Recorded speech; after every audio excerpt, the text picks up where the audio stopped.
Hello, I'm Stu. And I'm David. And this is the Bruise Brothers Show. Today we are going to talk about auditions. Auditions, what's it like to get out and act, acting jobs in general, background work. Yes. And we're going to talk about the national anthem and patriotism. That's right. Yeah. To kneel or not to kneel. Oh, I like that. Or Neil Sedaka. Yeah, exactly. And then we are going to talk a little bit about some entertainment, new shows, new movies. Yes. And we have a special guest, Cameron. Oh, yeah. You guys love Post Farouche. I did. Yeah, good. It's a tough name. Great photographer, works with musicians, high-level stuff. Local guy here for Bardona, too. Yeah, he lives right behind Bardona, which is really cool. So stay tuned. We'll be back with more. That's right. Coming up next.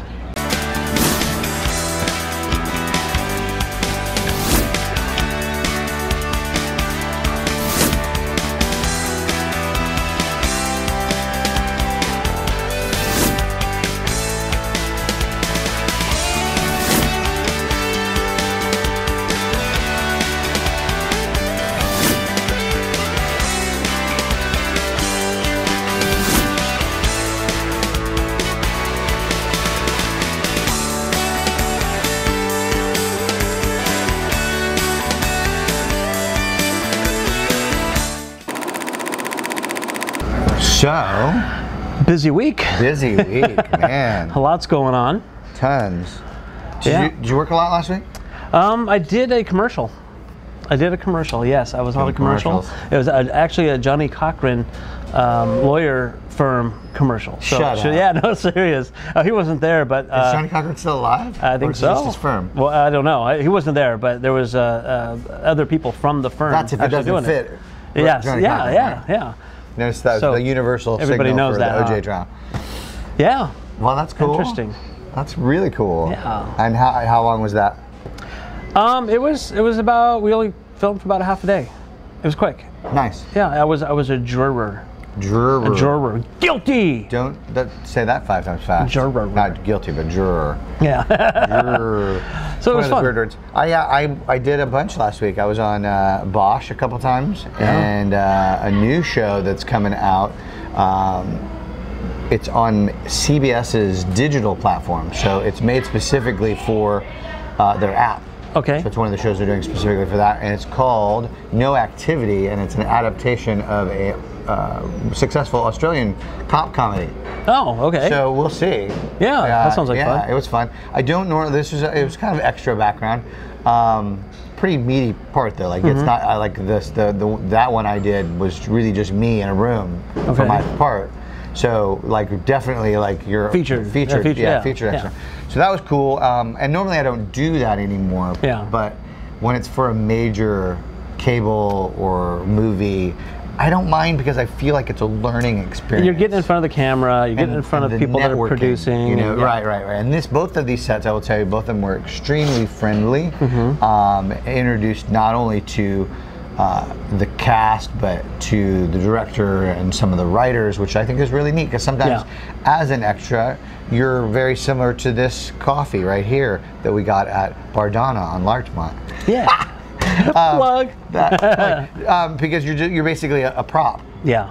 And so sometimes you have some sets that you're on, and that's what they treat you like. You're like, great, bring me that person. Prop. And set them here. Set them right there, and don't pretend move. To talk. And pretend to talk. So that was really, really cool. Yeah. Well, the thing that I did actually, I auditioned for a different role, and they called and they said, well, you didn't get that role, but we'd like to offer you this position, which was a little bit of a lower position, a little bit less pay, but they're offering you a job, you take it. Yeah. You know, and so even though it was kind of a background thing in a way, the production company, they do a lot of other things, and the casting director was part of this production company. It wasn't separated, and so they cast for their own projects. Oh, nice. So it's definitely now you're in front of them. They know who you are. Exactly. You know that you're professional. Because what a lot of people don't realize, when we're not talking about these great big parts, you know, these A-lister, B-lister parts. Yeah.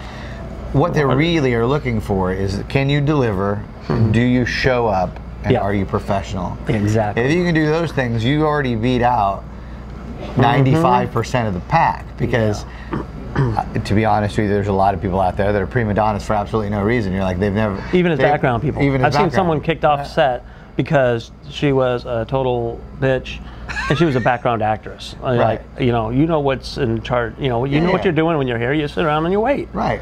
If you're an office worker, you do the office worker job. Yeah, exactly. Well, the other good thing about this company is they actually cut us a check before we left. Oh, that's and that's nice. that's very rare. That site that I told you about. Yeah. They pay direct deposit. Do that? Okay. Yeah. So within like a week. And you know what? We're working. Yeah. Well, I mean, I think that's the big thing. You A lot of keep people are working. like, it's difficult to make a living as an up and coming actor. Yeah. And it is. But it's not if you humble down a little bit. Yeah. I know a lot of people, and that's your choice, that are like, I don't do background, I don't do these little products. Chad. Yeah, I know, I call him out. Yeah, but he's okay, he knows it. Yeah. He knows it. But that's a choice. Yeah. But I think if you're going to be a working actor, and by that I mean you don't have a job that helps you support your habit of acting, then you've got to have those little things. Because if you work, especially once you go union, if you work 3 days a week background, you're doing okay. That's not bad. You might be able to eke out a living and not have anything on the side hustle. Yeah. The side hustle. That's right. So that's what people do here. You got me off on a tangent again. I know.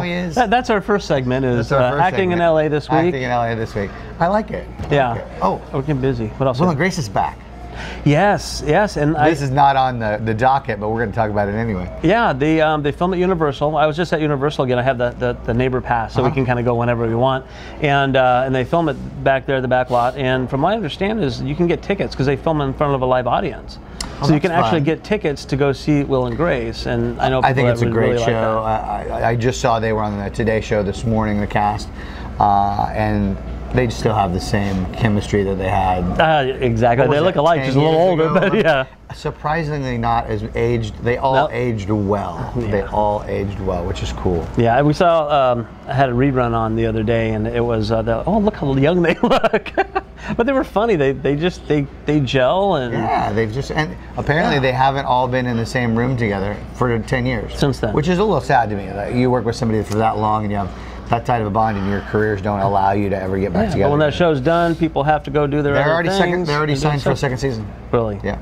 Wow, Will and Grace. Will and Grace coming back. soon. Coming now. Whatever. Well, let's get a little more serious. Okay. So the president made a statement. He makes lots of statements. He talks out the side of his mouth. He talks a lot.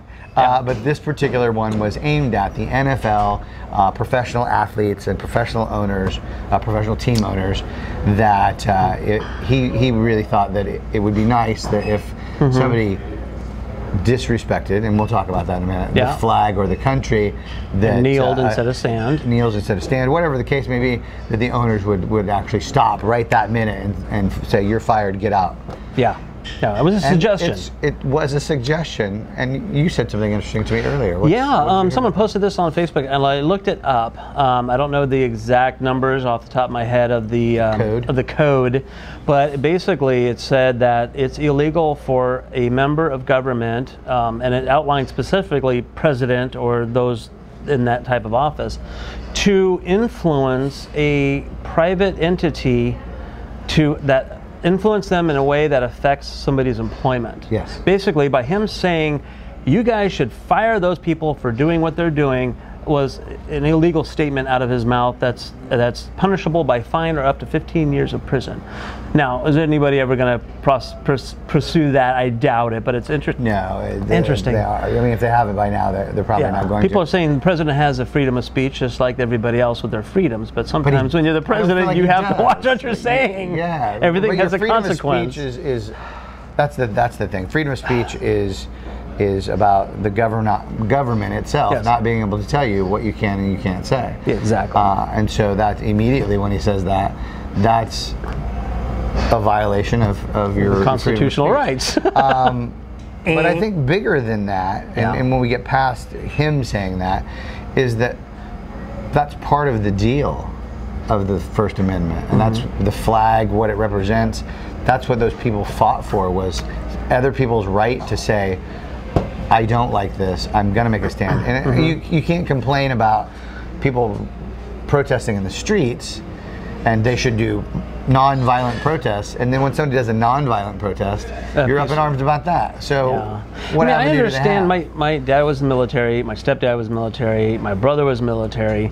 I wasn't, but I had that in the family, and I understand a lot of the feelings from people that have served or people that have had people that died in the military, that they're feeling that the flag and the country is being disrespected. That's interesting, because I haven't seen a single vet post against it. Oh, I've seen quite a few. I've seen a lot of vets that are like, yes, that's what I fought for, is that person's right to kneel or protest during whatever, not just the national Well, their anthem. thinking just kind of stops. I mean, it stops like that, oh, you're disrespecting the flag in our country. That's where it stops. They don't really go to think, and I wish my dad and stepdad were still alive to actually ask them. My brother is, and he probably doesn't watch sports, he doesn't give a shit either, but to ask them, how do you feel? You fought for this country to give us the freedoms to peacefully do whatever we want. Now, I don't think those ball players, and it's funny because I saw another guy who said, shoot them, and I saw another post saying,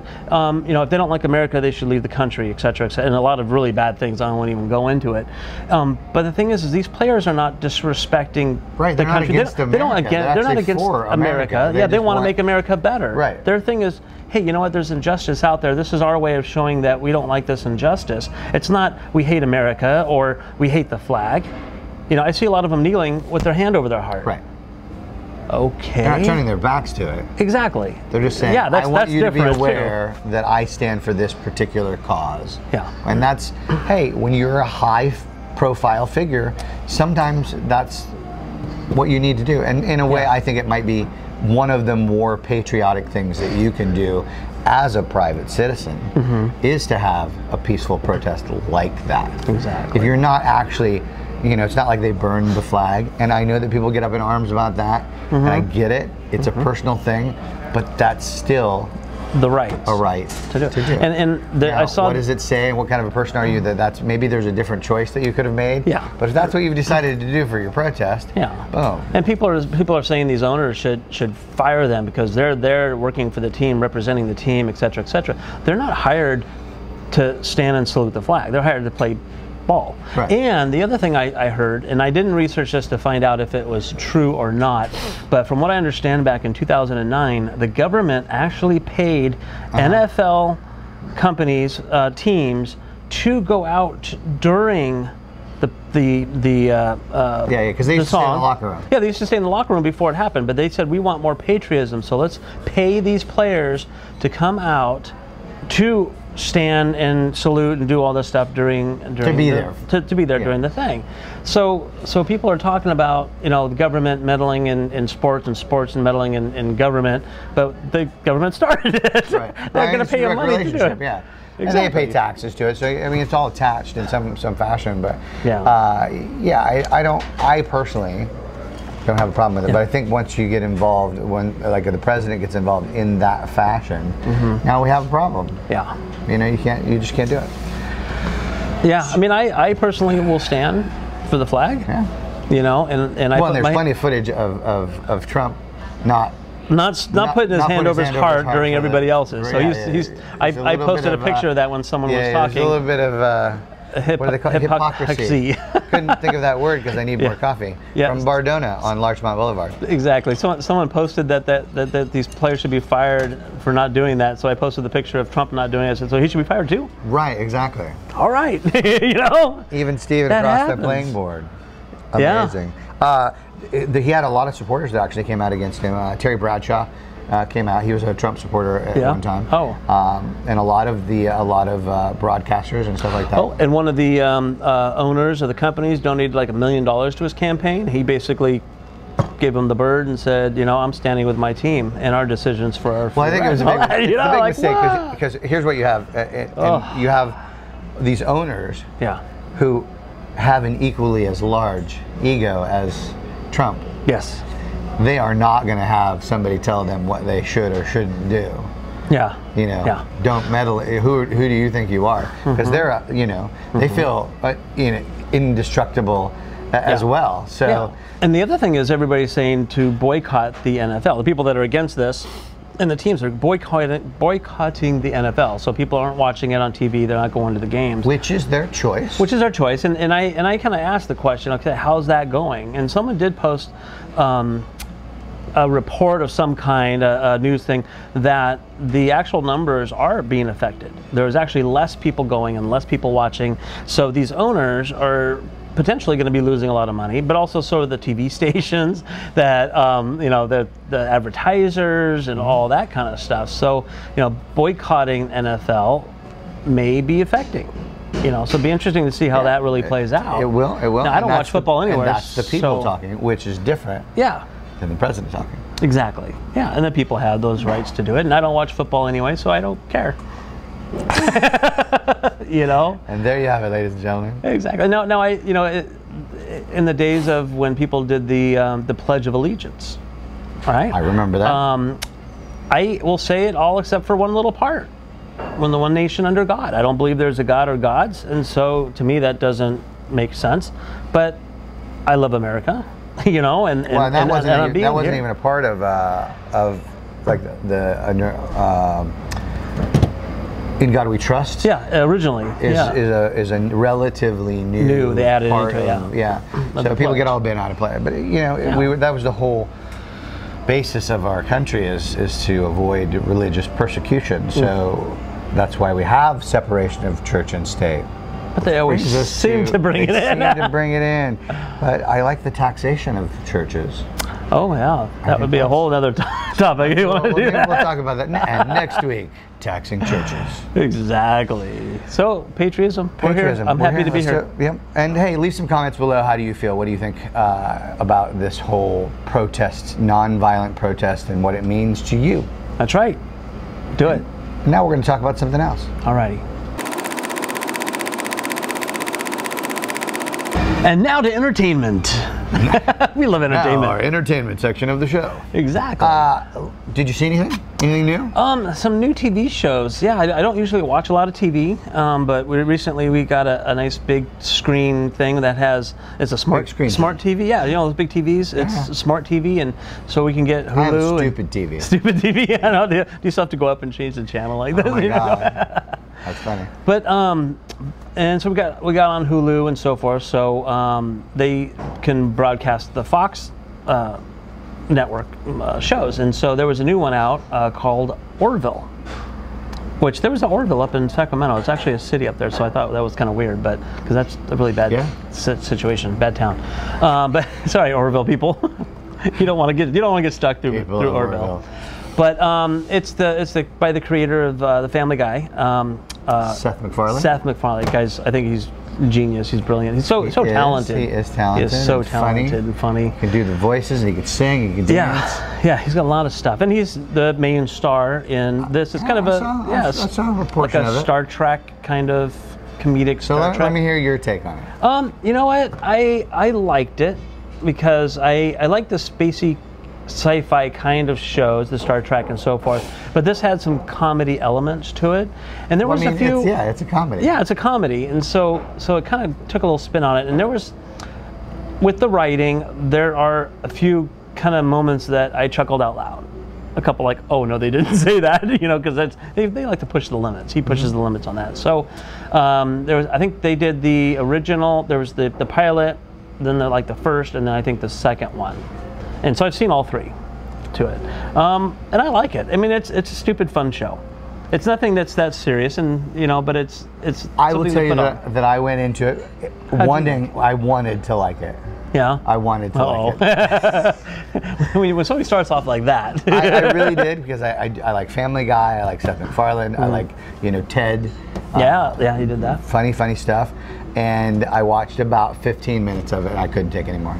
Oh, now which episode? Just the first? I don't know. I think it was the pilot, and I might go back and revisit. The people were saying the second episode was better than the pilot. A lot of times with new shows, it takes them a while to find for the show to gel. Yeah. But I felt like the writing was flat. It wasn't really that funny. A little forced. Not as edgy as some of the other things he's done. Yeah. It's hard to keep that level of edginess. Yeah. Because you've already all the unexpected things you did on your other shows like Family Guy. It's hard to keep that up, but I just didn't really think it was that funny. Yeah. And then the other side of it was not, you know, without the humor, it wasn't really entertaining for me. Yeah. Well, see, great special effects. I mean, really impressive for the costuming budgets and set, and you know that stuff. It was in that Star Trek realm, the new Star Trek, as far as that's concerned. But didn't really do it for me. Yeah. We went and saw a couple movies. Oh. We saw American Assassin. Oh, okay. Yeah. It's a good movie. It's got some good action in it. Now, I have been encouraged in my life by my lovely wife, Katie, to always try to read the book before you go see the movie. Which I used to fight, and now I kind of like it. But we read American Assassin. Phenomenal series. Both of you read it? Yeah. Like at the same time? Did you have like reading time and then use it down? We do a lot of reading time. But we like two different books, or did you like to have to read it and then give it to the next person? Well, they make this fancy thing here, and you can. Oh, read you had it, so, you had electronic book. Yeah. Okay. So there's a thing. You'll like this. Do you read? No. Then I'm not going to tell you about it. See, if a book is good enough, I'll wait till it comes out as a movie. Here's the lazy, problem. that's why. It's really like the Dark Tower series all over again. Yeah. So they took parts of book 1 and parts of book 2, and they mashed them together, and they left out some really pivotal moments of both books for no reason. So you have a perfectly interesting, well-written story. Stop jacking with it. You know, but they have to put it together into a film, and they're always missing pieces. But it's hard enough to take one book and condense it down into a film. Yeah. Why mess around with like he had a good idea, he had a good concept.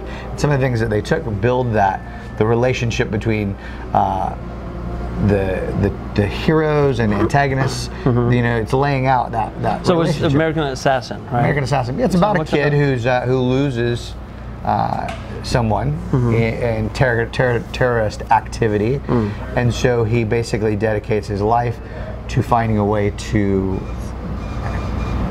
achieve retribution for those losses. And so on his own, he does all this training, and he's kind of going out on his own and becoming his own hitman. So he gets snatched up by this organization. That's their whole job, which is the part that Michael Keaton plays. He is phenomenal. Oh, he's a great actor. Phenomenal. Yeah. So it has that element of, you know, this person got arrested, and if you come with us, it'll never show up on your record, and we're gonna make you, you know, blah blah blah. That story's been played a few times. Yeah. But it's a new twist on it because he's naturally gifted as a agent. Okay. So he's got all these things, and he scores higher than anybody else, and they're worried that maybe there's something off about him. So there's a lot of different things, and I think it'll be a good franchise. But I was definitely disappointed that they strayed so far from the storyline that you. I hear that happens a lot. People that read the books, they go to the movie and they're disappointed. But you know, there's some movies that don't, like Harry Potter series and Lord of the Rings. You know, they have some things that they take pretty artistic license with. Yeah. But you know, when most of what you did just has the same character names, but not this, you know, it's not attached in the same way to the book. You could just, we're going to borrow all your characters, but we're not going to use your storyline. Yeah. But hey, I'm sure that he got paid for that. Anything else that we saw? We were going to go see that one with. Can't think of her name. She plays the Queen. Dench. Judi Dench. Yes. Plays the Queen, and this Indian diplomat is sent over to bring her something, and they become really close friends. But we didn't get a chance to go see it. I'll probably go see it this weekend. I want to see it. I mean, I love horror movies, but I haven't seen that yet. I thought he was flirting with me. I want to see it. That is kind of a weird title. How do you say, you know, the Stephen King thing? But I haven't seen that either. It's getting rave reviews. It's blowing everything out of the water, except for, I believe that what just came out and it beat it in the box office. Yes, there was another one out now too, and I don't remember. I will think of it. We're like brain dead this morning. I don't know. It's pretty much on TV. I've been trying to catch up on the Game of Thrones. Yeah? Yeah, so I'm on the first couple of episodes of season 7, so almost there. Part of one show, and it was. A little complicated? No, it wasn't. I mean, because you really got to follow along. It's hard to. Nope. nope, I can't get down with it. Really? Because it had the little baby dragon CGI'd into it. I was like, it's just. Oh, wait till they get bigger. There's so much more awesome. It's kind of the same thing happened to me when I tried to watch part of Twilight. Oh, okay. Well, that's a little different. He says you're something. I knew I loved you when you were my heroine, or something like that. And I was like, I just can't. That's a little different. Yeah. Just can't. Well, it's. I try not to get into these super huge, epical. That's a word I made up. Remember, epical type programs, because I don't want to get tied into TV shows. But we started. TV shows are full. I know. It's just. I mean, I like watching Family Guy because you can watch. Every week's its own story. You don't have to continue on the story. True. But it's we did the Walking Dead to catch up new one on that. I got to keep talking. So we started doing the Game of Thrones from the very beginning, and it is complicated with all the characters and all the different stories going on, but the quality of it is fantastic. The costuming, the special effects, the locational type stuff that they do, they definitely drop some big point on doing these shows these days on TV. I found a show that I watched, and now I can't remember the name of it. I'm gonna find it. What do you like to watch? What do you like to watch? Tell us, what's your guilty pleasure of TV watching these days? Oh, I'm so mad. That's the one thing that I don't like about Amazon. Oh, when I watch The Tick. That's another one. See, I like these stupid movies. I like that. Really, here's the thing: they did The Tick already, and they did it with the original one was so much better. It was hysterical. Yeah, it was sarcastic. Yeah, and what's the actor's name? He's a great big guy. Tall guy with his voice that you hear everywhere. Voice. I don't remember his name, but he's phenomenal in it. And the new one is just on location filming, folks. That's what you get. Anyway, I can't find the name of this show. That makes me crazy. Yeah. Originals. Let's go to originals. Okay. I'm going to find it. I'll talk about The Tick. You talk about The Tick. It was they tried too hard to make some funny things. There was a couple of things they threw in there to make it funny, but definitely I don't think it's as good as the original one as well. I want to see this new Tin Star that's got that guy in it from Pulp Fiction. Oh yeah. I don't know who that is. You don't know who that is? No. That is Tim Roth. Oh, Tim Roth, of course. Anyway, I can't find the name of this show, and it's going to drive me nuts, but we'll see if we can find it before we post. But it's about these guys, and they go to visit their friend. It's only been one season so far, and it's only on Amazon. And they go to visit their friend, and he lives in the like Caribbean islands. Okay. And he's invited them. They've all grown up together. They've been friends forever, and they've kind of sort of been separated since he became relatively wealthy, and the rest of them have kind of struggled in life. Invites them over to this island, and he's going to put them up for the weekend, and then just like the whole world goes to shit, and he's apparently mixed up in all this craziness. So there's a midget that wears this cat mask, and he's like a hitman. So he's like supposed to be doing this work for these people, and he's tried to get out of this work, which is all involved with drugs and drug money and property and laundering money. And so they show up while they're having dinner, and he gets assassinated at the dinner table. And so all the friends are sitting there, and they're like, now they have to pick up the slack, because the hitman says, he owed us this, now you owe us this. You need to do these things, or you're. I don't think I've seen anything on that. It's really good. I hadn't either. It's a new TV show. It's a new TV show. What is it? We'll find it later, and we'll put it at the bottom. It'll be down here. Down here, right here. Yeah. Might be over here. Could be up here. We'll see. All right. Well, we'll be back with more. All right.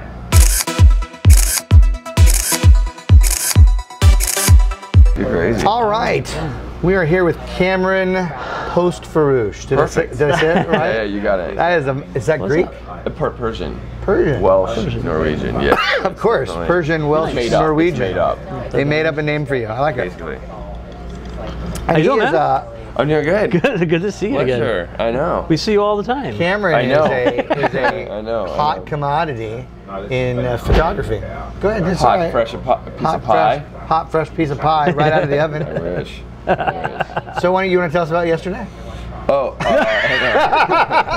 the first thing he said before we got on camera was, just don't ask me about yesterday. Somebody scratches their camera. Is that what that is? No, I don't know what that is. So tell me about this amazing camera. Well, what do you do? Yeah, why do you have this? What's going on with this thing? I'll just break it down what I do. So I take pictures of musicians. Okay. But I do a lot of, that's how I like live. And then I do a lot of fashion to get my musicians. So fashion locks in like high paid musicians basically. Oh, nice. Because musicians will see the photos, they're like, okay, he's shooting cool stuff, I want to do something like that with him. Gotcha. Boom. Boom. And there's two worlds. There's like delivering what they need, which is like more commercial, like a shot of you looking to the side. That's the commercial element. Or there's like delivering art, when you can actually like piece together an idea, right, and then deliver on that.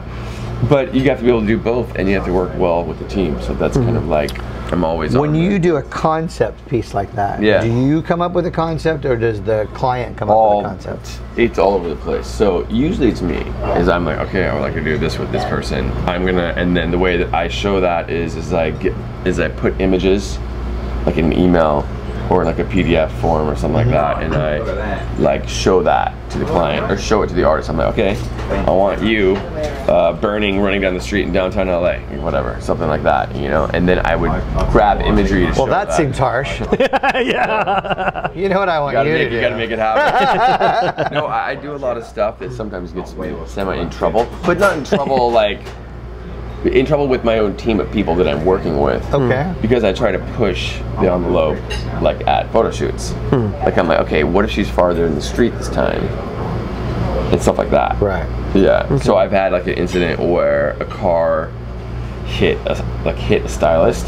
Oh, really? But didn't hurt her. Like kind of like was right there, grazed. And she yelped, and that's when we were like, okay, we gotta like bring it down. Bring it down a notch. Or stop traffic. Where were you? Or stop traffic. Where were you? Oh, I was like. I mean, we were just on the 101. It's not a big deal. You know, no, we know where we're at. You know, since it's a local show. You remember where Bobby London's is? Bobby London's is right there on that street. See, I've always been fascinated by Bobby London's. Have you been in there? I've never been in it. Oh, I've been in there. I you want to know about Bobby London's? What is it? Is it a jazz club? No, first of all, it's done now, and they put a new spot there. But Bobby London's is basically, it was a bar that was opened by like some cool like Hollywood cats, right? And they had some cool names behind it. This is over on Western, right? It was on what? Yeah, like Western. It was on Western, but now it's no more. Now they call it something else, whatever. But like I went in there, there was not one person there besides the bartender. No, I'm not joking. Happened in place. And I'm like, you know what? I'm just gonna sit here and have a drink. Like I'm gonna just check it out. I'm just gonna sit, wait it out. Not a soul showed up. Yeah, it was full dead. Wow. Yeah, and the bartender asked me, he's like, "Do I want to promote a night there?" You're like, no. With all these people, I'll have a gallery show. I mean, that's what they want. They want gallery like, show or please bring people, dear God, save our souls. So then that place, then someone bought it, and now it's called like the Envelope. I always drove by it, and I was like, it seems fascinating because it's in a strange place to be a jazz club. The name doesn't talk about, like, it doesn't say Koreatown. Because it's deep in K-Town. It's a good location, but the place is actually pretty cool. It's a cool outside area. And then the inside's it's kind of nice, whatever. They've kind of remodeled a little bit. They're trying to make it like fancy right now, like the $14 drinks. And I was like, really? K-Town? That place, $14 drinks. It's high scale, not high scale. I mean, I'll spend the money. It's the right atmosphere. Yeah, but. So how long have you been doing photography? Like full time, I would say it's probably 6 years. 6 years, okay. Yeah, before that. As a business? Yeah. And then it has like its ups and its downs, like anything. You know what I mean? But like, been a lot busier recently, so that's good. I like it. Who's now? You mostly shoot on film, actual film, right? The stuff that I love, but I just shoot kind of like what the job needs to. Okay. Because if like the client needs to see the photo fast, you need to be able to like show digital, digital, like, and they expect digital. And if you're shooting film, cool, but that's like a whole different world. Like I'll even like send them like a contact sheet of film, send whoever the client, and half the time they're like, we just want to use the digitals. But the film will have so much better of a feel. Sure. But then that's just me trying to tell them which one to use, you know? Right. Which I don't mind which one they actually use. I didn't know they still even had film. In high school, I took photography, and I learned on black and white. The dark room, the dark room, and the enlargements, and the film, and all that kind of stuff, which really got me into photography as well. But now with digital, I didn't know they even sell film anymore. They do. for magazine work, like editorial work, a lot of people use film just because the coloring on film is like it's easy. Like you print it, whatever, you scan it, and it pretty much is ready to go with small tweaks. Digital, a lot of times you got to set in there and just really tweak those colors. The colors, yeah. So it really makes it like just easier, where you can take a photo, and that's kind of like it's real right there. That's what it is. Just light it right. Interesting. But the issue that a lot of people have is that they see this like, oh my God, that's film, and they look at like a Playboy cover from the 70s, and no one understands what they did to those, how they tweaked those photos after the photo was taken. Right. They don't get that they airbrushed paint over these pictures. You know what I mean? Like no one, they think that that's what film looks like. Right. No, film looks like a really crisp, beautiful shot. Right. You know what I mean? It looks good.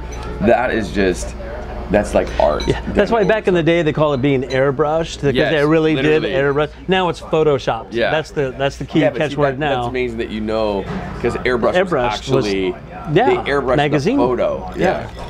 That's crazy. So that's crazy. So like I'm hopping back and forth here in New York. Cool. Just trying to stay busy. Bi-coastal. Trying to stay busy. It broke though in both cities, trust me. Yeah. I'll spend it all every day. But you live in life then. Yeah. And I got a model coming to stay. I have a spare room. The model's coming to stay. Yeah. That's a tough part of your job. She's coming home. Nice. Yeah, that's tough. But I don't like. Yeah, you don't mess with your Try clients. not to. Yeah. Because then you're done. Because you gotta then be they careful. tell their friends, and then they're just like. And what if they start it? If it's out of shoot, you're done.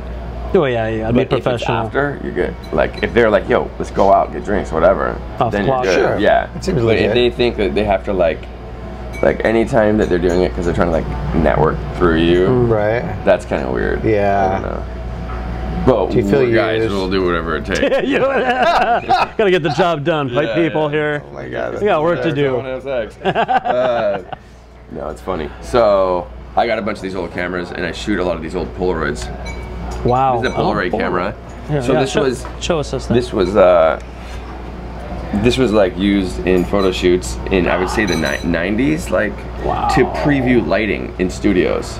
Huh. So you would basically, you would take a photo here, pull out the Polaroid with the same lighting setup, and then you'd roll in with your film camera, shoot, you know, the high res, so you know, big film. instant test, lighting Instant test of lighting, so you know what you're gonna get. Okay. So it's like the same thing. It was faster. You boom, you put it on the floor. The client looks, they're like, change it, change the lighting, move it around, boom, take another shot, drop the Polaroid. Oh, okay. So that is like. I did not know I that. had You learn on the show. You learn new things. Exactly. Now I had a Polaroid, or my family did way back when I was little, and it was those little ones that popped up, and the thing came out. It had a little flash and a little lens on it. That looks way different.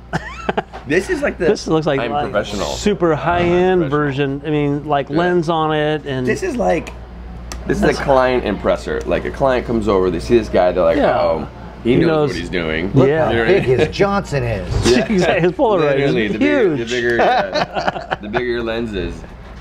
That makes The all the bigger difference. your camera holder is. No, it's all about the film on the inside. No, it's about the lens on the out. Exactly. But it looks like it's got the There you go. same pack kind of cartridge. Yeah. It's a cartridge, right? Yeah. Yeah. So it's the same. It's a card. Yeah. You guys can see what's going on over here.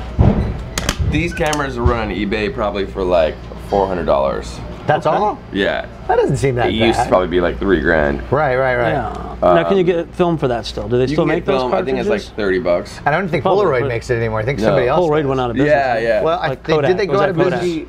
Or they just Fuji makes it still, but I think they're reintroducing this because so many fashion photographers use it for their campaigns now. So I think Polaroid will get free exposure if they start pumping out this film, and they can charge like a premium price for it too Right. now. I mean, and they now have this also an attachment for your phone that turns your phone into a Polaroid. Well, I was just gonna say, you know, these instant film oh things. yeah, they do. I knew about that. But there's a lot. There was a. Did you know? I was out someplace. I don't remember where it was, but some girls had. Maybe it was even here. They had this little white, little camera. It's a little Polaroid camera. And it was Yeah. a Polaroid. It was an instant print camera. So they still make those, just little different versions. I don't think it's a Polaroid. That's I a think Fuji. It's a Fuji Yeah. camera, and It's like a thermal printer or something. Yeah. They're only like like that big. They look more like they look more like a photo booth photo. Yeah. Yeah, they're cool though. It's like kind of a washed out look. And people like washed out look. They don't want to see too much detail in your face. That's why those are so popular. Sure. Well, it's like having a filter without having a filter. Blow me out with light. I want to see a ghost with a hairline or whatever. Well, see, that's what gets me is even cell phone cameras are shooting 12 plus megapixels, which is super HD quality, and then people put these filters to downgrade them to old school Polaroid film look, and you're like, why have such a dance client that's like that? Expensive. And she's a little older, and every time she posts a picture on Instagram or Facebook, it looks like it was shot in the 70s. I'm like, what filter are you? I tease her all the time. She's like, I don't even know what you're talking about. I'm like, okay, I'm going to take a picture with my phone. You see how it looks? It looks like it was shot today. When you post a picture, it looks like it was shot in 1975. I don't know how you do that. They downgrade it. No, I know, but I understand retro style. Like, has that weird vibe, but I try throw some green in there. I try not to do too much post work to my stuff, like no weird tweaky stuff where I make the greens look crazy green. I try to like make it like pretty much like how it looks. You're trying to capture the best of real life. Yeah, I'm not trying to get too. I'm not trying to make too baloney. No, I understand the artistic part of it. I mean, when the artistic stuff, you throw in things and you change colors and you put grain in and do stuff like that. I mean, I can understand and appreciate that too. But I've always been more of a realist, even when I used to paint. Look good? Can you make me look good? Can make anyone look good. Depends what kind of light. You blow people out. Now you're challenged. Now you're challenged. Light on them. That's a challenge now. Exactly. No. I take photos of. See, we're filming you right now in some bright light, so that looks good. You're ghosting me right now. Exactly. I like this. So in editing, I'm going to go and probably turn that down, which is turn me up, dude. Turn it up. You want to go? You want to go bright? I want to see like. Just like a goat in bright sun, like a white goat in bright sunlight. That's what it like. Well, I can do that too. You won't even know what's going on. It's just so bright. They fix it in post. That's what we say in the business. I never say that. So I'll tell you guys one other thing. So what's going on now too, and this is probably the most interesting thing, is that girls are tweaking their bodies on. Every girl does this. This is how it goes now. Is that they take their phone on the iPhone and they make themselves skinny. Sure. No. Every There's person an does app for that. I know, but I know about definitely. I know, but every single. It's so funny because you can always tell by what's going on the sides. You see the background all There's a like stair this. behind her, and the stair one stair goes like this. It's a thing that's happening. It's been happening for I think max 2 years, right? Yeah. But these people are going to look at these images in 5 years and regret that. Because they don't have a true image of themselves. It just looks so. Their face is soft. I mean, I'll show you an example of someone, maybe not because we're on film here, but like you can send it to yeah. Like you guys can see what's going on. Look at the image. It's right here. Exactly. Might be here. It could be up here. See the blur? See the blur right here? Yeah. So basically, that's my life. Yeah. It sounds like a good life. Sounds fun. Do you have any other jobs or anything, or is this your full time? Oh no, this is my job. That is your job. That's good. Yeah. I mean, no, it's a lot of work. Oh yeah. Getting clients, I'm sure it is. It's a lot of work. No, you gotta like. Today I'm shooting a model at 12, and I'm setting up. So I'm just checking what time. And then I'm shooting a musician album cover, like Spotify cover. So it's not always. They don't print them anymore. Right. It's just kind of sad. Online only. So who is one of your highlights career-wise that I got to shoot? Okay, who's blowing up that I'm excited that I'm a part of her growth is that Billie Eilish. She's the Apple Music girl right now, so she's on all the billboards. So I've been like kind of cultivating her branding. Yeah. And then I'm just kind of excited about her future. She's gonna be huge. So I love huge. Nice. Now, do you when you do your photo shoots, is it just you and the model, or do you have crew? A whole crew. Do you have a whole crew? Yeah. What does that consist of? Whole crew. Okay, a whole crew photographer is a wardrobe stylist, which is one of the most important things. Wow. Like you can Makes them look good there. You throw people in a bunch of junk, you got a bunch of junk. I mean, that is the craziest thing. Is wardrobe stylist is so important. I need one of those. I think you roll up in Gucci personally, everybody you know? does. It's kind of interesting to me because we talk about this in LA in general. You run into people and they have like a look. Yeah. And I've never had like a look, but I think you almost either you have a gift personally, which is usually why they become a stylist because they have that gift, or you've got somebody that picks your shit out for you, so that you have a thing, right? Yeah. So a stylist to me is someone who has connections, like good connections with companies. Sure. So she can't just be like good at piecing shit together. She's got to like know how to like reach out. You got other people that know she's good at that. Like, here's our line. Yeah. Put it on some people because it looks good. Exactly, Make it look good. Exactly. So I actually have a friend who is a stylist. Hi, Tiffany. I need help, Tiffany. She used to work for Scorch. She's a plus size model. Oh. She does a lot of the guys that cross dress too as well. She's worked with some really big names in that. Scores or Scorch? Scorch. It's the magazine. Look it up. I think you'll like it. I've never heard of it, but I will check it out. Yeah. And then what else? I forgot what I was saying. Your crew. Oh, the crew. So I'll just break it down fast. The crew is stylist, hair, makeup, separate, and of course photo assistants. You need someone to like help you out on set, like at least maybe 2 or 3 of those people, and then there's other people depending if the budget is there, and you know what I mean, the creative director and those kind of like creative assistants and all that kind of stuff. And what does a creative director do? Is that somebody that's going to come up with a storyline? Yeah, pretty much. Okay. Yeah, they'll lay it out. They're like, where this is like the set design, this is the idea, and the photographer comes in and just shoots his vision of what they presented. Nice.